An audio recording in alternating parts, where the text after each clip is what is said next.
स्वामी दयानंद सरस्वती के धार्मिक विचारों के बाद अब हम पढ़ेंगे स्वामी दयानंद सरस्वती के सामाजिक चिंतन को।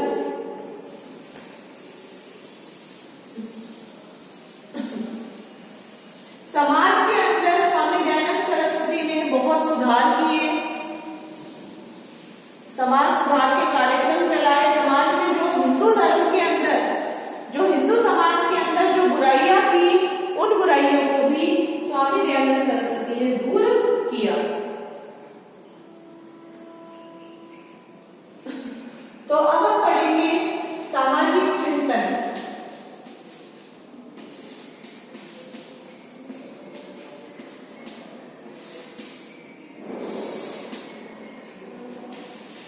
सामाजिक चिंतन पहला, इसमें व्यक्ति और समाज एक दूसरे के पूरक।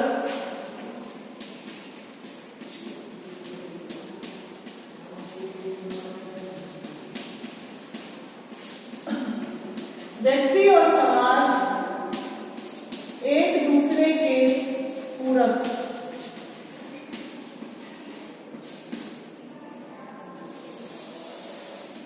व्यक्ति और समाज जो है वो स्वामी दयानंद सरस्वती के अनुसार एक दूसरे के पूरक रहे हैं, और दयानंद सरस्वती का ये विश्वास था कि व्यक्ति और समाज एक दूसरे के बिना नहीं रह सकते। व्यक्ति का सर्वांगीण विकास जो है वो समाज में रहकर ही पूरा हो सकता है। व्यक्ति का सर्वांगीण विकास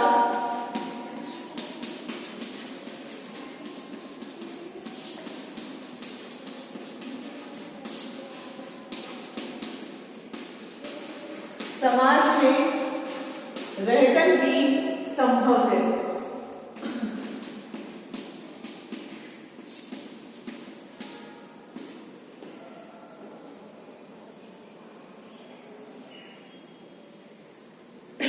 और विकास की स्थिति को व्यक्ति तक ही सीमित कर देना एक भ्रांत और एक गलत धारणा है। विकास की स्थिति को, विकास की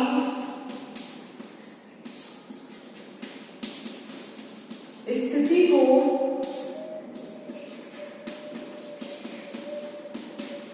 व्यक्ति तक ही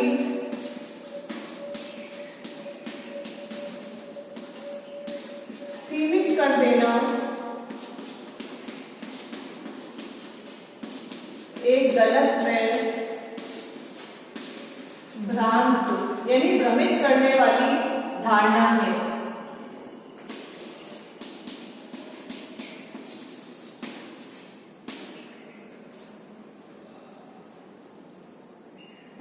समाज जो है वो एक संगठित इकाई है, और ये हमारा लक्ष्य होना चाहिए कि विकास का जो लाभ है वो समाज के प्रत्येक सदस्य को प्राप्त हो। इस प्रकार स्वामी जी जो है वो समाज के प्रत्येक सदस्य के विकास को आवश्यक और संपूर्ण मानते थे।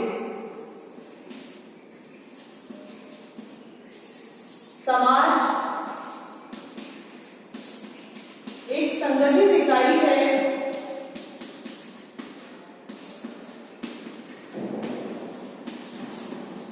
और स्वामी जी के अनुसार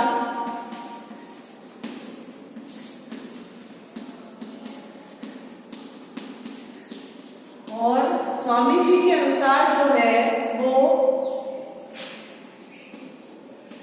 समाज के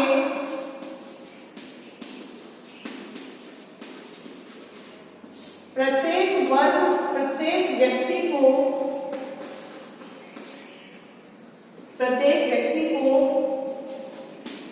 विकास का जो लाभ है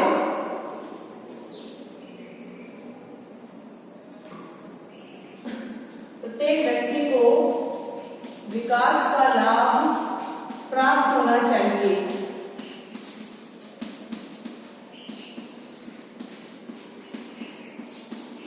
तो इस तरह से स्वामी दयानंद सरस्वती जो है वो व्यक्ति और समाज को एक दूसरे का पूरक मानते थे, और ये मानते थे कि सिर्फ समाज का ही विकास ना हो बल्कि व्यक्ति का भी विकास हो, और समाज में जितना विकास हो उसमें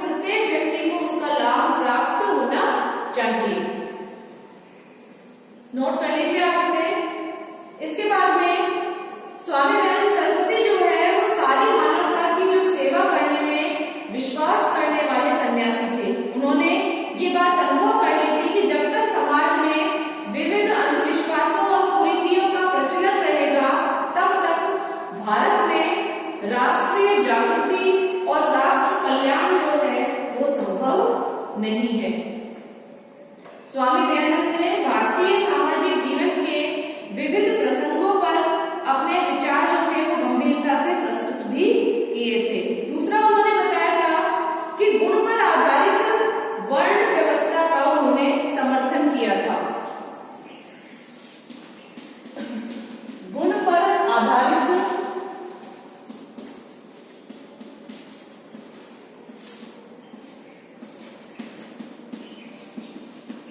वर्ण व्यवस्था से मतलब है जाति, वर्ण व्यवस्था का समर्थन। गुण पर आधारित वर्ण व्यवस्था का समर्थन।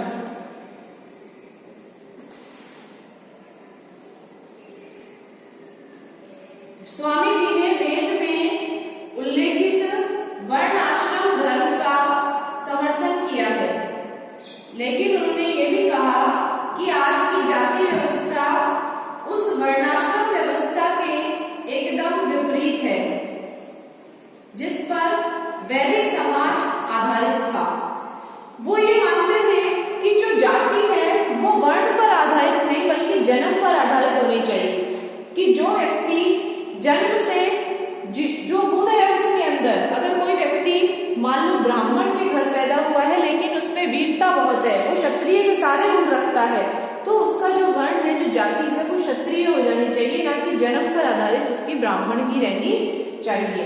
अगर कोई व्यक्ति शूद्र है लेकिन वो कार्य ब्राह्मण के अच्छे कर रहा है, उसमें गुण है सारे कि वो ब्राह्मण के सारे रीति रिवाज निभा सके, तो उस व्यक्ति को ब्राह्मण जाति का मान लेना चाहिए। तो उन्होंने जन्म को जाति की कसौटी मानने का विरोध किया है और इस बात का प्रतिपादन किया है कि मनुष्य जो है उसकी जाति मानसिक प्रवृत्तियों, गुणों तथा कर्मों के अनुसार निर्धारित होनी चाहिए।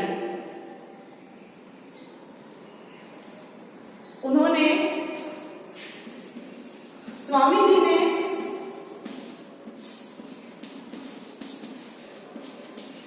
जन्म को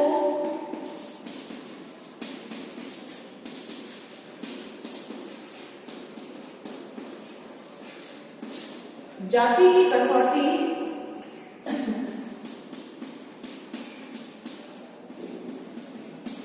मानने से इनकार किया है। जन्म को जाति की कसौटी मानने से इनकार किया है और यह प्रतिपादन किया है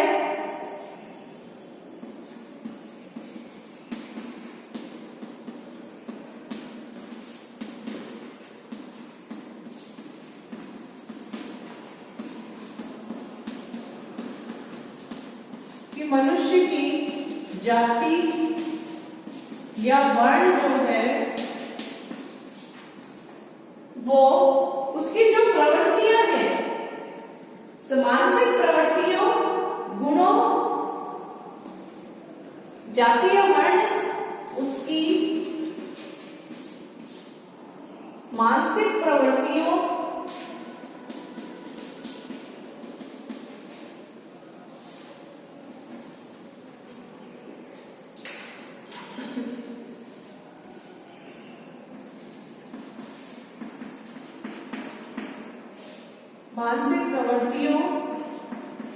गुणों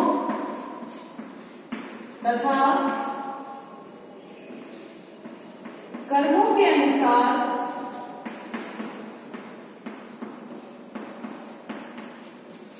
होनी चाहिए। कि कोई व्यक्ति कैसे उसमें गुण है, क्या वो कर्म करता है, उसके अनुसार जो है उसकी वर्ण व्यवस्था या फिर उसकी जाति निर्धारित होनी चाहिए, ना कि उसके जन्म के आधार पर उसकी जाति निश्चित करनी चाहिए।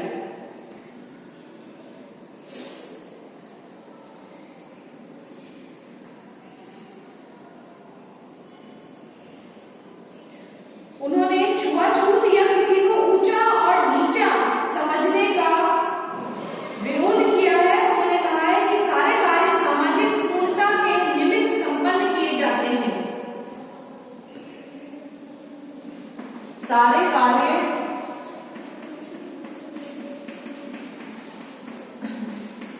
सामाजिक पूर्णता के लिए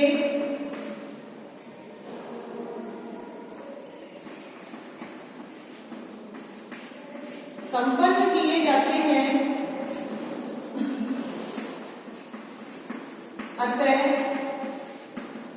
सामाजिक पूर्णता के लिए सारे कार्य संपन्न किए जाते हैं, अतः छुआछूत के आधार पर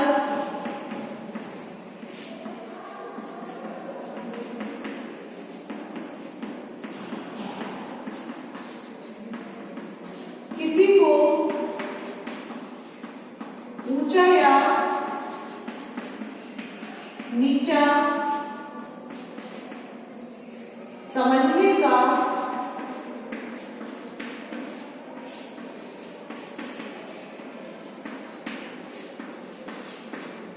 प्रश्न ही नहीं उठता।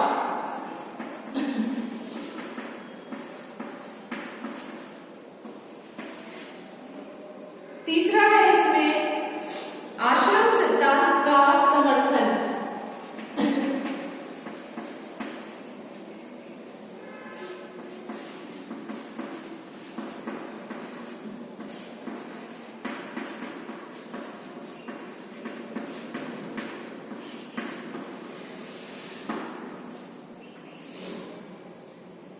भारत के प्राचीन इतिहास साहित्य में प्रत्येक व्यक्ति के 4 आश्रम बताए थे: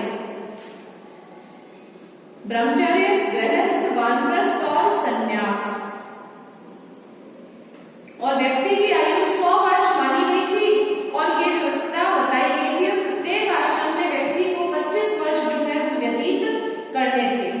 स्वामी जी ने इस आश्रम सिद्धांत का समर्थन किया था और कहा था कि आज के समाज में जो घातक प्रतिस्पर्धा की स्थिति है वो आश्रम सिद्धांत को अपनाने पर ही उस पर अंकुश लगाया जा सकता है और सामाजिक जीवन में व्यवस्था स्थापित हो सकती है। स्वामी जी ने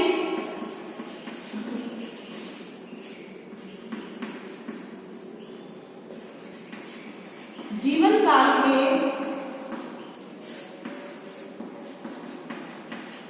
100 वर्ष मानकर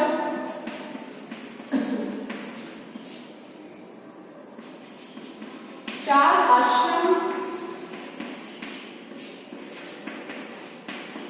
बताए थे और वो 4 आश्रम कौन से थे? ब्रह्मचर्य, गृहस्थ, वानप्रस्थ और संन्यास। प्रत्येक आश्रम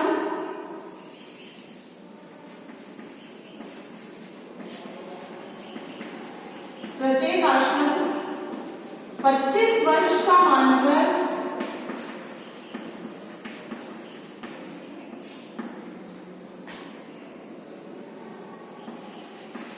जीवन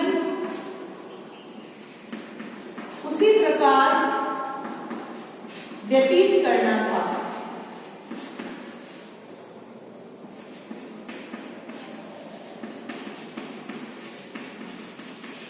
स्वामी जी का मानना था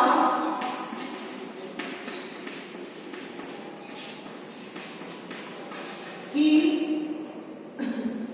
स्वामी जी का मानना था कि समाज में जो प्रतिस्पर्धा है, आज समाज में जो घातक प्रतिस्पर्धा है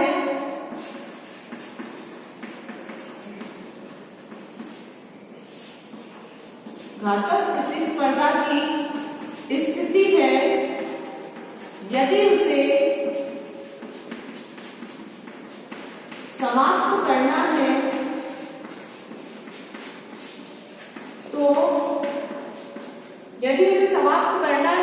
तो आश्रम सिद्धांत को अपनाकर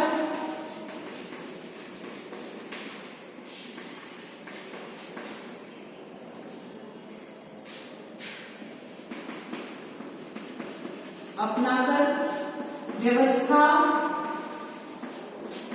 स्थापित की जा सकती है।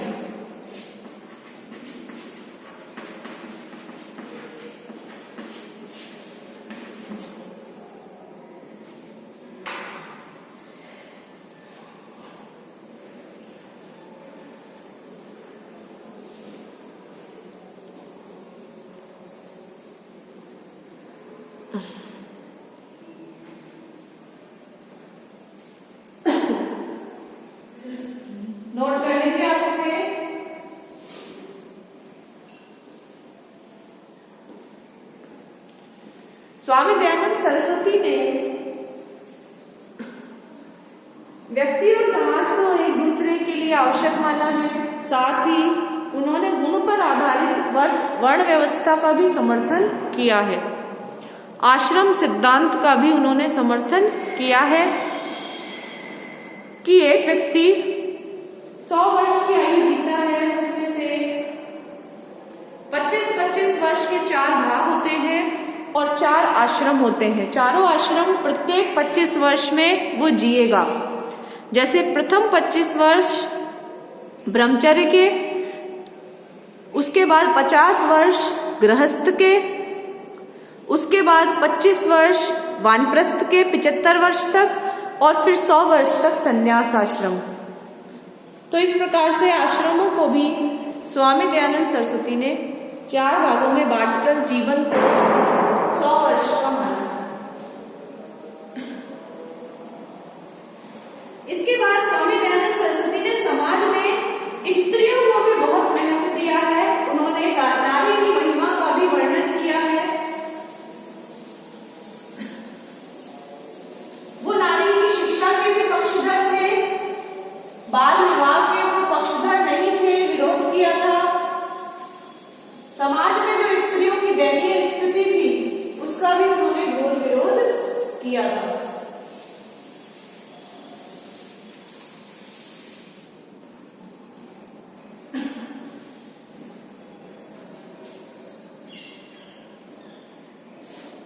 नारी गरिमा के प्रबल समर्थक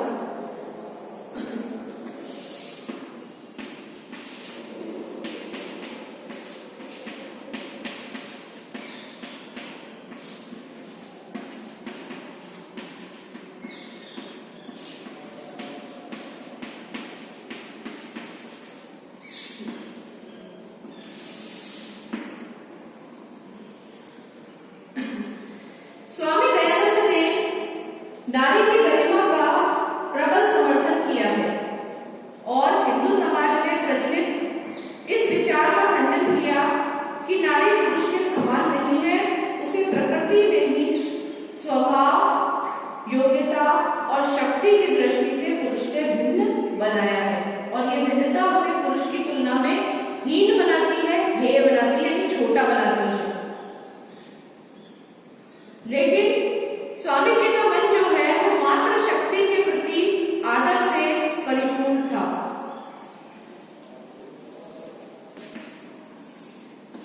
स्वामी जी ने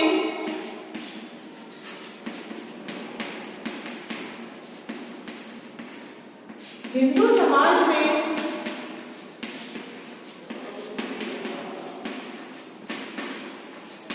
प्रचलित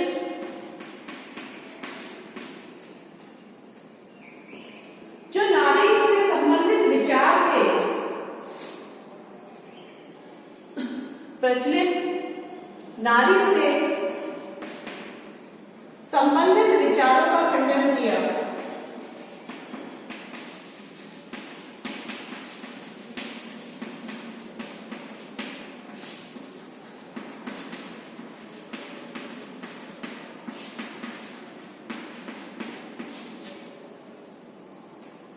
उन्होंने उनका जो मन था,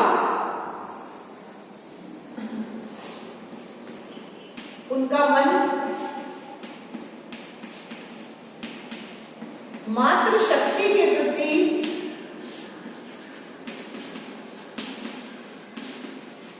आदर से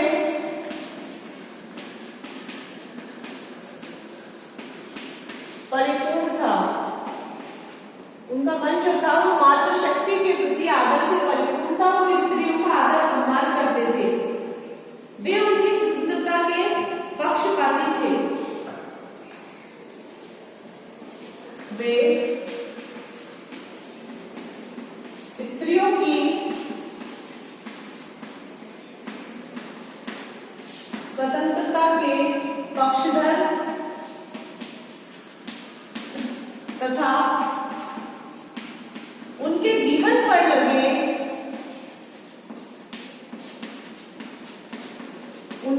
पर लगे सामाजिक प्रतिबंधों की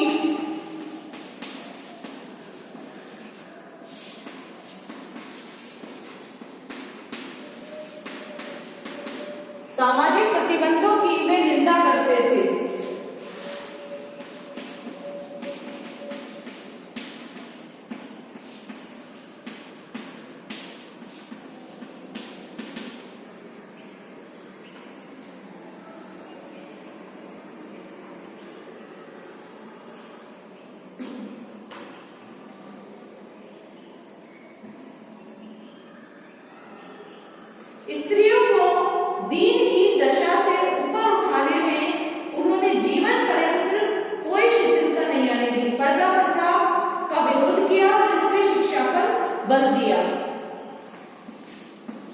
उन्होंने पर्दा प्रथा का विरोध व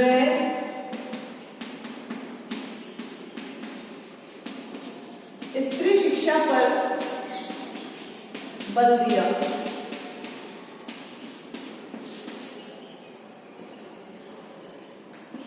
पांचवा है इसमें सामाजिक कुरीतियों का अंत आवश्यक।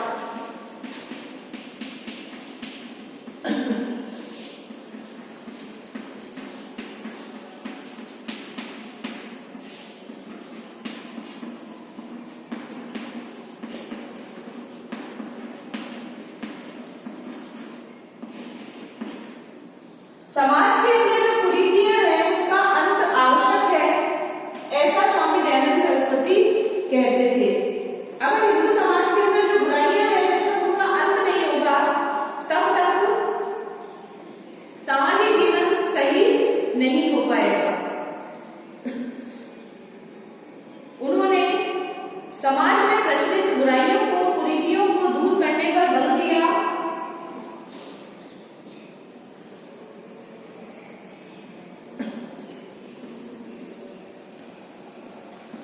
उन्होंने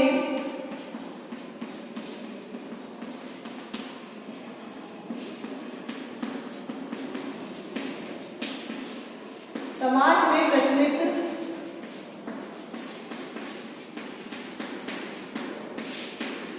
कुरीतियों को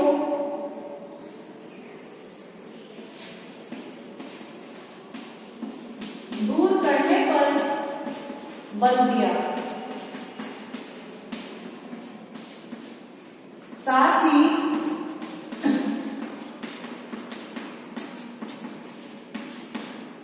उन्होंने विवाह की उम्र भी निश्चित की। स्त्री की जो उम्र है 16 वर्ष और 25 वर्ष, पुरुष की आयु जो है वो विवाह के लिए निश्चित कर दी।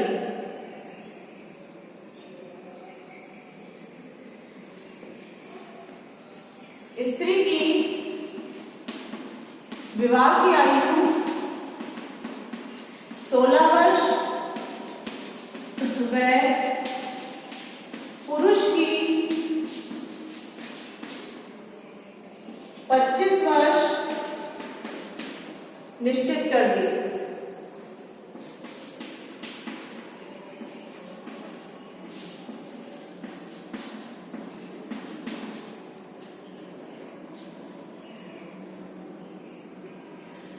उन्होंने दहेज प्रथा, बहु विवाह, विधवा विवाह निषेध,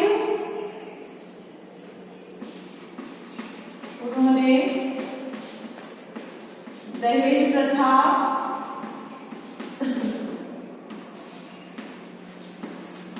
विधवा विवाह निषेध,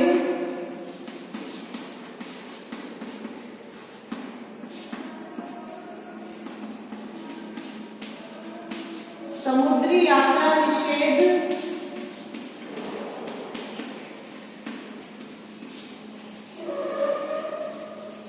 बहु विवाह, एक से अधिक विवाह जो होते हैं बहु विवाह, साथ ही सती प्रथा,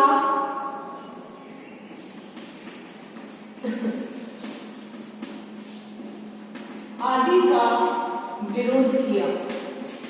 जो ये बुराइयां, कुरीतियां जो हिंदू समाज में व्याप्त थी उनका इन्होंने विरोध किया था।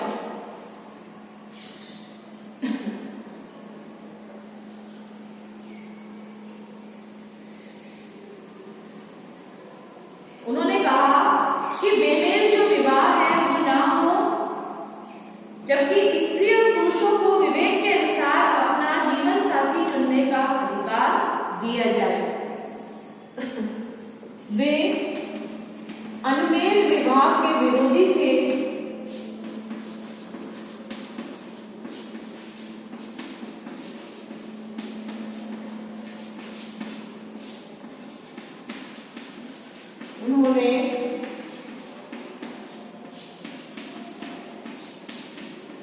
स्त्री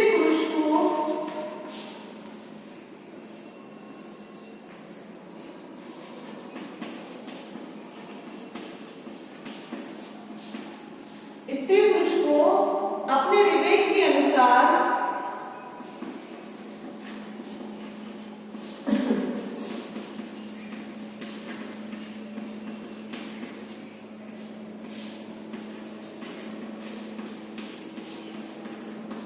जीवन साथी चुनने का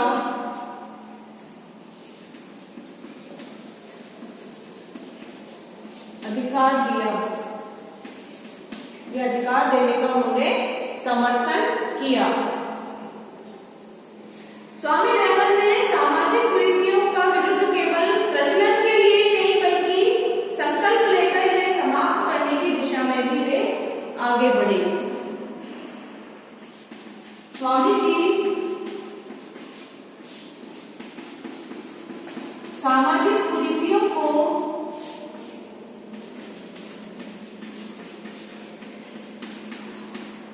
का अंत प्रचलन के लिए ही नहीं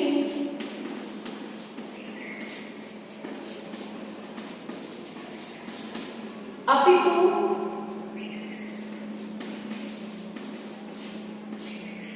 वे संकल्प लेकर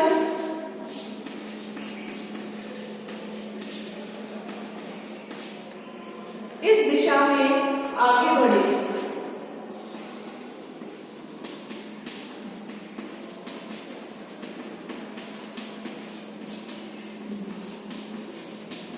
आगे भी बढ़े। नोट कर लीजिए आप इसे। हम पढ़ रहे हैं स्वामी दयानंद सरस्वती के सामाजिक चिंतन को लेकर विचार कि समाज के अंदर जो बुराइयां फैली हुई थी उन्हें दूर करने के लिए स्वामी दयानंद सरस्वती ने क्या क्या विचार दिए। स्वामी दयानंद सरस्वती जो थे वो स्त्रियों के अच्छे जीवन के लिए पक्षधर थे। उन्होंने कहा कि उन्हें भी जीवन साथी चुनने का अधिकार होना चाहिए। 19वीं सदी में स्त्रियों के लिए इस प्रकार के अधिकार की बात करना एक क्रांतिकारी विचार के समान था। स्त्री शिक्षा की गहरी आवश्यकता उन्होंने अनुभव की और फिरोजपुर में उन्होंने एक कन्या महाविद्यालय और मेरठ में कन्या पाठशाला स्थापित करवाने का कार्य किया। उन्होंने ये कार्य अपने जीवन काल में ही कर दिया था और स्वामी दयानंद ने वस्तुतः स्त्रियों के गौरव को भी बढ़ाया है। तो स्वामी दयानंद सरस्वती सिर्फ बातों में ही या उपदेशों के माध्यम से ही स्त्रियों के जीवन स्तर को ऊपर उठाने के पक्षधर नहीं थे, बल्कि उन्होंने संकल्प लेकर के ये सारे कार्य किए भी हैं। उन्होंने मेरठ में भी एक कन्या महाविद्यालय बनाया, फिरोजपुर में भी एक महाविद्यालय बनवाया, कन्या विद्यालय बनवाया। तो ये सारे जो प्रयास उन्होंने किए अपने जीवन काल में उन्होंने वो कहीं ना कहीं स्त्रियों की स्थिति को सुधारने में काम आए। तो स्वामी दयानंद सरस्वती ने सिर्फ उपदेशों में ही स्त्रियों का समर्थन नहीं किया, बल्कि उन्होंने जीवन में प्रयास भी उनके लिए किए हैं। वो स्त्रियों पर जो अनावश्यक प्रतिबंध लगे हुए थे समाज में, जैसे पर्दा प्रथा है या फिर विधवा विवाह निषेध है, बहु विवाह है, दहेज प्रथा है, सती प्रथा है, इन सारे प्रतिबंधों को उन्होंने दूर भी करने के लिए प्रयास किए। साथ ही समाज में जो कुरीतियां व्याप्त है स्त्रियों को लेकर उन्हें दूर करने के लिए उन्होंने प्रयास किए और उन्होंने नैतिक और शारीरिक दोनों ही स्थितियों के लिए बाल विवाह को उन्होंने घातक बताया है। उन्होंने कहा है कि समाज में जो बुराई है बाल विवाह, ये ना केवल नैतिक रूप से गलत है बल्कि शारीरिक रूप से भी ये गलत है, क्योंकि 16 वर्ष से कम आयु की कन्या और 25 वर्ष से कम आयु का जो पुरुष है उनकी जो संतान उत्पन्न होगी वो योग्य नहीं होगी। इसीलिए कम आयु में स्त्री और पुरुष का विवाह नहीं करना चाहिए।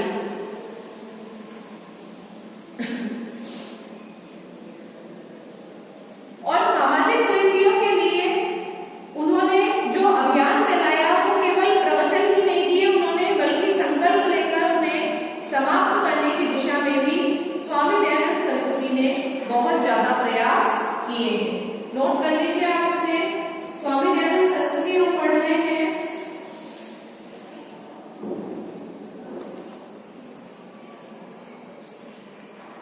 आज हमने पढ़ा उनका धार्मिक चिंतन, धर्म संबंधी विचार, जो धार्मिक विचार उन्होंने दिए हैं, और पढ़े हमने उनके सामाजिक चिंतन को, जो समाज से संबंधित उन्होंने विचार दिए हैं।